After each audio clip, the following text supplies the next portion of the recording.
Hello दोस्तों, मैं हूँ रोहित, लिबरेटेड मिडेजर, और मैं फिर आ गया हूँ अपनी ट्रैवल डायरीज़ लेके।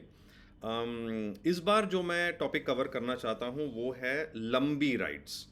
हम हमेशा प्लान करते हैं, अपना ड्रीम करते हैं कि हम लंबी राइड्स करें मोटरसाइकिल पे।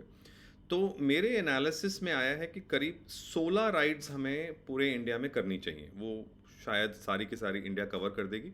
और उसमें नेपाल भी आता है और भूटान भी आता है। मैं लद्दाख कर चुका हूँ, और इस बार जो मैं प्लान कर रहा हूँ लंबा राइड जो मैं इस वीडियो में कवर करूँगा वो है नॉर्थ ईस्ट। और नॉर्थ ईस्ट अगर देखेंगे तो ये मैप आपको दिखाता है कि मैं कहाँ कहाँ जाऊँगा और मेरा पूरा का पूरा ट्रिप कैसा रहेगा। अगर आप देखेंगे ये करीब 22 दिन की ट्रिप है। मैं सितंबर 11 को शुरू करूँगा और अक्टूबर 5 को वापस आऊँगा। करीब 6,000 किलोमीटर मैं कवर करूँगा इन ऑल ओवर इंडिया। 12 शहर और 7 राज्य मैं क्रॉस करूँगा। तो इतनी बड़ी ट्रिप के लिए एक वीडियो बनाना पॉसिबल तो नहीं है, तो मैं उसको 4 भाग में डिवाइड करूँगा। एक रहेगा मेरा ट्रिप टू गुवाहाटी, जो ज़्यादा इंटरेस्टिंग नहीं है, पर कुछ इंटरेस्टिंग पार्ट्स मैं शेयर करूँगा, एक्सपीरियंसेस। फिर वहाँ जाके मेरी एक अरुणाचल प्रदेश की ग्रुप राइड होगी। ये मैंने एक एजेंसी है बैकपैक क्लैन, उनके साथ मैंने टाई अप किया है। वो मैं सेपरेटली एक वीडियो में एक्सप्लेन करूँगा। एक बार गुवाहाटी वापस आने के बाद फिर मैं मेघालय सोलो राइड जाऊँगा। मेघालय बहुत ही सुंदर है, बहुत लोग उसके बारे में इंस्टा में भी डालते हैं, तो मैं ये देखना चाहता हूँ अपने आप। फिर मैं जाऊँगा ज़ीरो वैली म्यूज़िक फेस्टिवल। तो ज़ीरो वैली म्यूज़िक फेस्टिवल काफ़ी पॉपुलर फेस्टिवल है अरुणाचल प्रदेश में, और बहुत लोग जाते हैं और कहते हैं इसकी वाइब्स बहुत अच्छी हैं। तो ये मैं एक्सपीरियंस करना चाहता हूँ। तो मैं क्या करूँगा कि जो ये वीडियो है, पार्ट 1 है मेरी अरुणाचल प्रदेश राइड की, और प्रिपरेशन और गुवाहाटी तक का सफ़र जो है वो मैं इस वीडियो में कवर करूँगा। और ये मैंने सितंबर 2025 में किया है, और ये सोलो राइड है, तो मैं अकेले अपने मोटरसाइकिल केटीएम में ये सफ़र तय करूँगा। तो अगर आप देखेंगे बहुत क्लियरली जो ये राइड है ये करीब 4 दिन की होगी, और 2,400 किलोमीटर। तो अगर देखेंगे, हैदराबाद से पहले मैं जाऊंगा जबलपुर। जबलपुर बहुत अच्छा शहर है मध्य प्रदेश में। फिर जबलपुर से बनारस। बनारस तो हम अवॉइड नहीं कर सकते, कुछ भी हो जाए, अगर बनारस के थ्रू जा रहे हो तो देख के गंगा जी के दर्शन करना अनिवार्य है। फिर वहाँ से मैं निकलूँगा सिलीगुड़ी। सिलीगुड़ी तो इम्पॉर्टेंट है, आप कहीं भी नॉर्थ ईस्ट जाते हैं तो वाया सिलीगुड़ी जाना बहुत ज़रूरी है। बहुत अच्छा शहर नहीं है, पर ठीक है, अवॉइड नहीं कर सकते। फिर वहाँ से निकलूँगा और मैं जाऊँगा गुवाहाटी। तो ये 4 दिन का सफ़र मैं इस वीडियो पार्ट 1 में कवर करूँगा।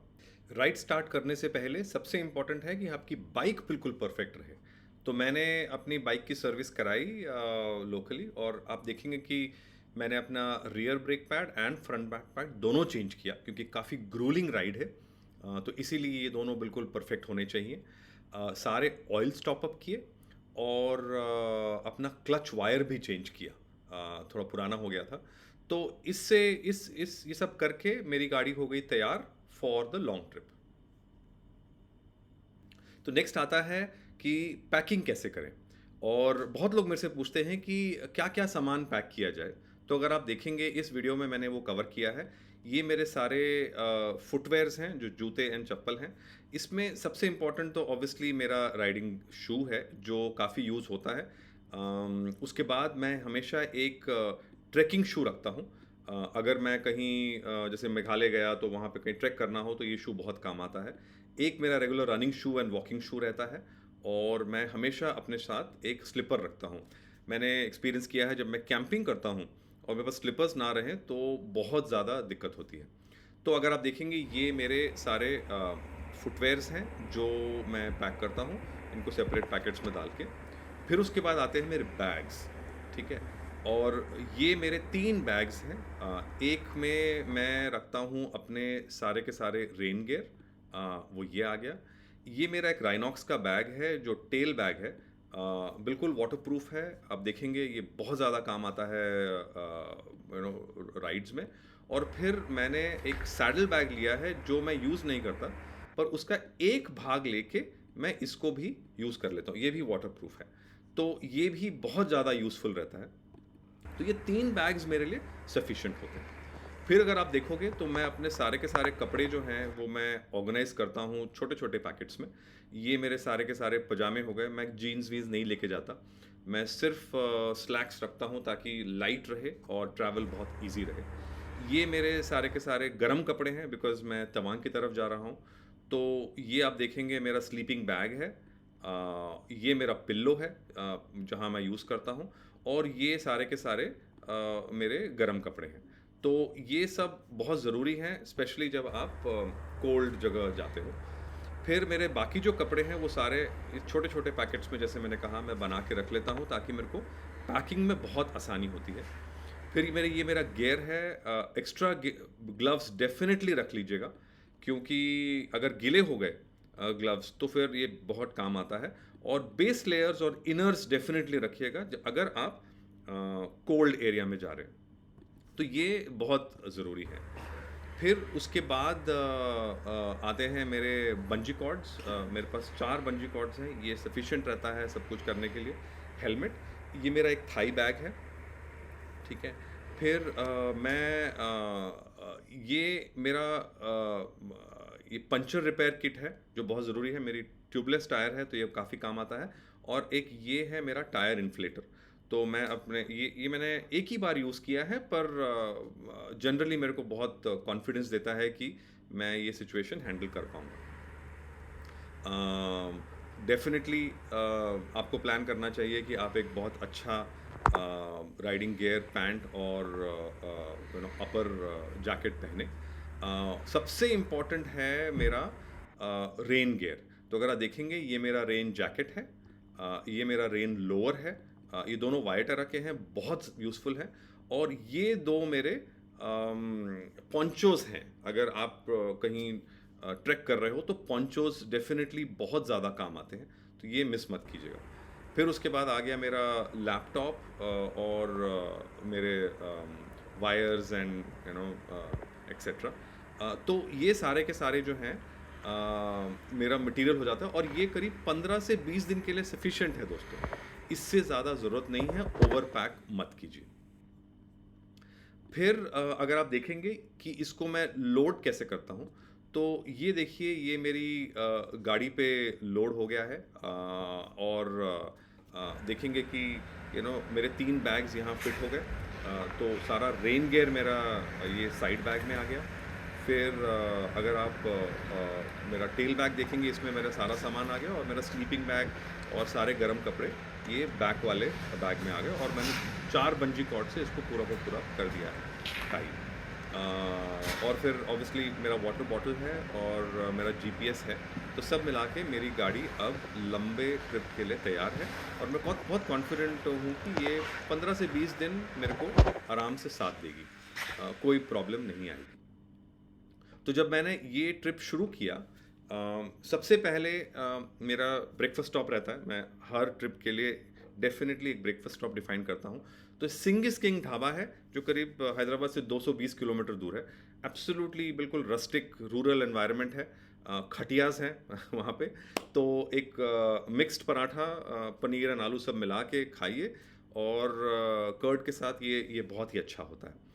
पर जब मैं गया तो बहुत एक इंटरेस्टिंग बात हुई कि ये एक लड़का था यश, जो मेरे को गोवा में मिला था जब मैं हॉस्टल में रहा था, हाउस ऑफ मेमोरीज में।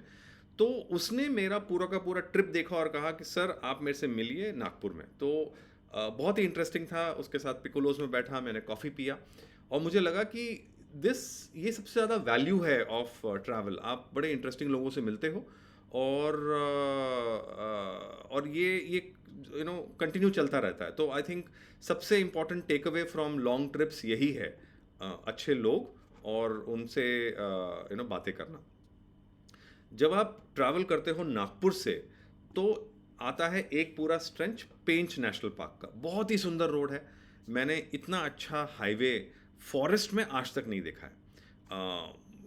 शानदार 4 लेन हाईवे, ग्रीन एवरीवेयर, और जस्ट एक 40-50 किलोमीटर चलाने गाड़ी चलाने में बहुत ज़्यादा मज़ा आ जाता है।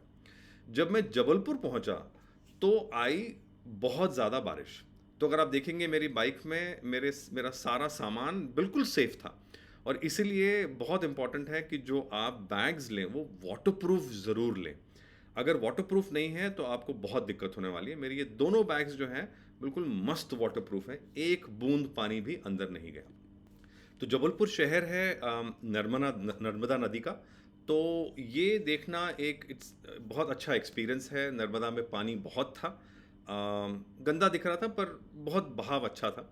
और ये नर्मदा जो है जाके जाती है एक फॉल्स में जिसको कहते हैं धुआंधार फॉल्स। आपको दिख रहा है वेपर्स आ रहे हैं, पर पानी इतना ज़्यादा था कि फॉल्स ज़्यादा प्रोमिनेंट नहीं था। पर अगर आप नॉन मानसून सीजन में आएंगे तो बहुत ज़्यादा सुंदर दिखाई देता है। ये मैंने पहले देखा हुआ है, पर इतना पानी भी बहुत सुंदर था।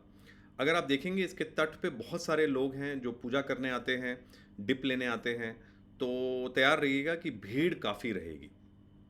तो जैसे ही नर्मदा नीचे की तरफ जाती है तो बहुत ज़्यादा शांत हो जाती है, और वहाँ पे आपको बोट राइड्स भी अवेलेबल होंगी जो आपको मार्बल रॉक फॉर्मेशंस में ले जाती हैं। ये क्या होता है, तो जबलपुर बहुत ज़्यादा पॉपुलर है मार्बल के लिए। तो आप देखेंगे यहाँ पे ये मार्बल रॉक्स हैं, और इसको लेके बहुत सारे सुवेनिर्स भी बनाए जाते हैं जो आप खरीद सकते हैं और साथ ले जा सकते हैं। तो जबलपुर से निकल के जब आप जाते हैं तो आपको थोड़ा सा घाट सेक्शन मिलता है और आप उत्तर प्रदेश में घुसते हैं। तो बहुत ही सुंदर है, और ये बिल्कुल ग्रीन हो गया, और आप देखेंगे जो रोड है बिल्कुल रोड में इसका जो पूरा एक्सपीरियंस है राइडिंग का वो बहुत ज़्यादा मज़ा आ जाता है। तो ये चीज़ मैंने देखा कि अगर आप उत्तर प्रदेश में जाओगे तो मैं रोड से बहुत ज़्यादा इम्प्रेस हुआ हूँ। जहाँ मैं गया सारे के सारे रोड्स कंक्रीट थे, और 6 लेन हाईवेज थे, कहीं कहीं 4 लेन बट 6 लेन। तो अगर आप देखेंगे सब जगह बहुत बहुत सुंदर हाईवेज। ये अगर हाई देखेंगे तो बिल्कुल सुंदर हाईवे है। सब जगह उन्होंने स्ट्रीट लाइट्स लगाए हुए हैं, तो राइडिंग के लिए बहुत ज़्यादा मेरे को सेफ लगा। तो यहाँ से निकल के मैं पहुँचा वाराणसी, और वाराणसी मतलब बनारस का अपना ही एक वाइब है। बहुत ज़्यादा भीड़, बहुत ज़्यादा भीड़। ऐसा लगता है कि हर आदमी जो है वो अपना अपना फिंगर जो है वो हॉर्न पे लगा के घूम रहा है। सब जगह हॉर्न की आवाज़ मैनेज करना बहुत मुश्किल होता है। तो प्लीज़ होटल दूर लीजिए और टोटो लेके या वॉक करके ही बनारस के शहर में आप जाइए। एक जगह जो आपको मिस नहीं करना चाहिए वो है काशी चाट भंडार। भीड़ देखिए, ऐसा लगता है कि फ्री में खाना मिल रहा है, पर यहाँ का टमाटर चाट तो भाई साहब मज़ा आ गया। मतलब खाना मत खाइए, सिर्फ चाट खाइए। काशी चाट भंडार डेफिनेटली जाइएगा। एक बड़ा इंटरेस्टिंग था जब मैं घाट में गया, तो घाट में एक तो भीड़ बहुत थी, पर अगर आप देखेंगे पूरा पानी भर गया। ये मैंने एक्सपेक्ट नहीं किया था। तो ये जो एरिया है यहाँ पे आपका पूरा का पूरा आरती होती है यहाँ पे। अगर जब पानी ना हो तो आरती इधर होती है। तो सब कुछ भरा हुआ था, और फिर भी लोग थे जो डुबकियाँ ले रहे थे। पर ये एक बड़ा अलग नज़ारा था जो मैंने आज तक कभी नहीं देखा है। तो ऑब्वियसली आरती वारती नहीं हुई, पर ये भी एक बहुत इंटरेस्टिंग एक्सपीरियंस था। पर एक बार आप देख लें तो बनारस की गलियों में सुबह चाय पीना और रस खाना ये एक अलग एक्सपीरियंस है। ये मेरे को बहुत बहुत बहुत अच्छा लगा। वहाँ से जब निकले तो फिर दिखाई दिया कि गंगा में पानी कितना है। तो ये आप देखिए कि पूरी गंगा भर गई है, सारे घाट ओवर फ्लडेड हैं। जो पुल बनाया है वो तो बहुत ही शानदार है, पर जहाँ भी देखिए पानी है। तो ये एक एक्सपीरियंस मेरे को कभी नहीं हुआ। मैं 1-2 बार पहले बनारस जा चुका हूँ, पर इतना पानी गंगा में मैंने कभी नहीं देखा। ये एक अलग एक्सपीरियंस और अलग व्यू था। वहाँ से आप निकलिए तो रामपुर पैलेस है, और फिर यूपी छोड़ के आप बिहार में घुसते हैं। तो बिहार बहुत सुंदर है। मेरे को एक बार मैंने किसी से पूछा था कि बिहार तो मगध भूमि है, शस्त्र और शास्त्र दोनों में बहुत ही उत्तम थी, तो कहाँ पहुँच गई है? तो उन्होंने कहा, नो, जो नीचे आया है वो ऊपर ज़रूर जाएगा। तो मुझे भी लगता है कि बिहार में जितनी सुंदरता है, अगर आप देखेंगे सब जगह ग्रीनरी, और ये एक फ्लावर सब जगह थे, और ये एक वाइल्ड फ्लावर सब जगह ग्रो कर रहे थे, जो बिहार की भूमि को बहुत ज़्यादा सुंदर बना रहे थे। वहाँ जाएं तो लिट्टी चोखा डेफिनेटली मिस मत कीजिएगा, बहुत ही टेस्टी है, और मुझे बहुत बहुत बहुत ही आनंद आया। ये आप देखिए कि कितना ग्रीन है बिहार, सब जगह बड़े बड़े खेत हैं और बिल्कुल ग्रीन है। मैं मार्च में भी गया था और उस टाइम भी ग्रीन था। इसका मतलब कि बिहार की भूमि जो है इतनी उपजाऊ है, और पोटेंशियल बहुत ज़्यादा है। बहुत ही अच्छा लगा बिहार में ड्राइव करते हुए, और आप डेफिनेटली जाइएगा। वहाँ से निकल के जब मैं वेस्ट बंगाल में आया, तो बारिश बहुत ज़्यादा शुरू हो गई और सब जगह वेट था, तो बहुत डिफरेंस नहीं था। पर एक बार आप असम में घुसेंगे तो असमीज़ थाली ज़रूर खाइएगा। ये मैंने तो वेज ऑप्शन लिया है, पर नॉन वेज एंड फिश थाली भी मिलती है जो बहुत ज़्यादा टेस्टी है। एक सबसे मज़ेदार बात है, जब लॉन्ग ट्रिप पे जाते हो तो आप ये सब एक्सपीरियंस कर सकते हो, बहुत लोकल चीज़ें एक्सपीरियंस करते हो, और इसी में सबसे ज़्यादा मज़ा आता है। तो ये ट्रिप जो है, घूमते घूमते मैं पहुंच गया गुवाहाटी, और करीब 4 दिन का वक्त लगा मुझे पहुंचने में, और बहुत ज़्यादा मज़ा आया। तो दो चीज़ें जो मैंने देखी, नंबर वन कि रोड्स इंडिया में बहुत ही शानदार हो गई हैं, और ये पूरा क्रेडिट गवर्नमेंट को जाता है। पहले हम इतनी अच्छी राइड नहीं कर सकते थे, पर अब राइड करना कंप्लीटली प्लेजर है। तो प्लीज़ रोड पे जाइए और एंजॉय कीजिए। और सेकंड जो मेरे को लगा कि हम काफ़ी प्री कंसीव नोशन रखते हैं about UP, Bihar and West Bengal, ये गलत है। बहुत ज़्यादा डेवलपमेंट हुआ है और बहुत ज़्यादा सेफ़ है। रात को ऑब्वियसली मत चलाइए, अगर मॉर्निंग चलाते हैं तो बहुत ज़्यादा सेफ़ है। तो रियली इन्जॉयबल ड्राइव, बहुत मज़ा आया। और पार्ट 2 में मैं कवर करूँगा अपना ट्रिप अरुणाचल प्रदेश में। तो प्लीज़ मेरे वीडियो को सब्सक्राइब कीजिएगा और लाइक कीजिएगा, और मैं ऐसी वीडियोस बनाता रहूँगा और शेयर करता रहूँगा। Thank you so much, have a good day.